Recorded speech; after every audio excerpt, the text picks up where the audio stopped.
আসসালামু আলাইকুম, welcome to my family kitchen. আজ আমি আপনাদের তৈরি করে দেখাবো মজাদার একটা সবজি। সবজির কালার এবং সবজির টেস্ট ঠিক রেখে কিভাবে একটা মজাদার সবজি রান্না করা যায় শীতের সকালে, যেটা আপনার রুটি অথবা পরোটা দিয়ে খেতে পারেন। সেরকম সুন্দর একটা সবজির রেসিপি আজ আমি আপনাদের দেখাবো। তো চলুন দেখে নেওয়া যাক কীভাবে আমি তৈরি করেছি এই মজাদার সবজি।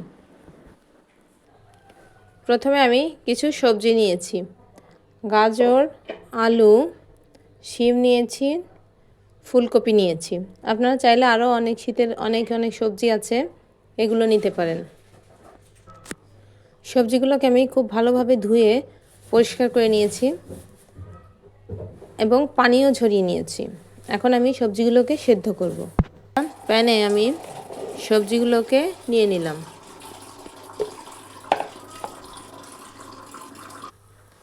এবার সবজিগুলো সেদ্ধ করার জন্য আমি 1 কাপ পরিমাণ পানি দিলাম।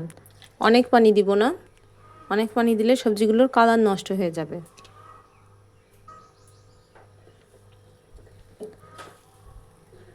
এক কাপ পরিমাণ পানি দিয়ে আমি সবজিগুলোকে ঢেকে সেদ্ধ করব। এবার এতে দেব 1/2 টেবিল চামচ পরিমাণ লবণ।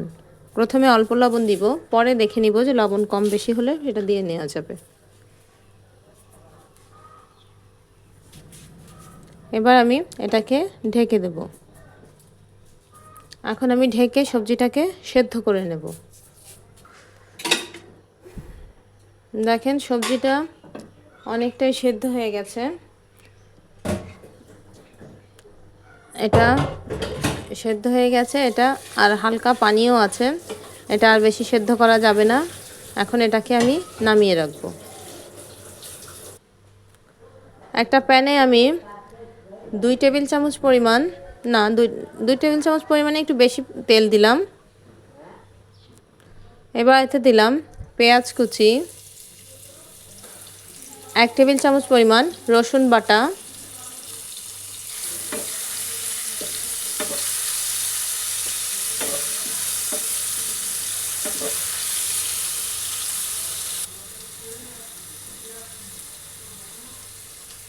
তিন থেকে চারটা কাঁচামরিচ কুচি,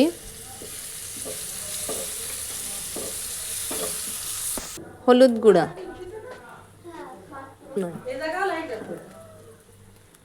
এবার আমার সেদ্ধ করা সবজিগুলো এতে দিয়ে দিব।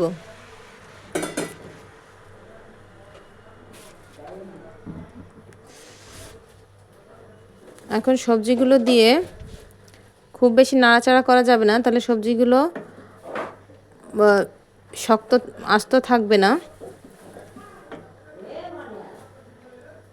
এভাবে রেখে যাতে কালার এবং সবজিগুলো ঠিক থাকে সেজন্য নাড়াচাড়া করা যাবে না। এভাবে জাল দিতে হবে আস্তে আস্তে, পানিটা যেন শুকিয়ে যায়। এখন এর ভিতর আমি 4 থেকে 5টা জলপাই দিয়ে দিলাম। এখন হাই হিটে জাল দিয়ে আমি সবজিটাকে পানিটা শুকিয়ে নেব। আর সবজিটা এখন ঢাকা দেওয়া যাবে না, তাহলে কালারটা নষ্ট হয়ে যাবে।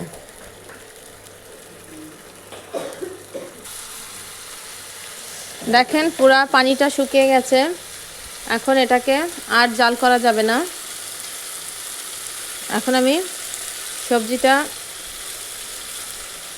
জাল নিভিয়ে দেব। নামিয়ে নেওয়ার আগে এতে দেব আমি 1/2 টেবিল চামচ পরিমাণ জিরা গুঁড়া।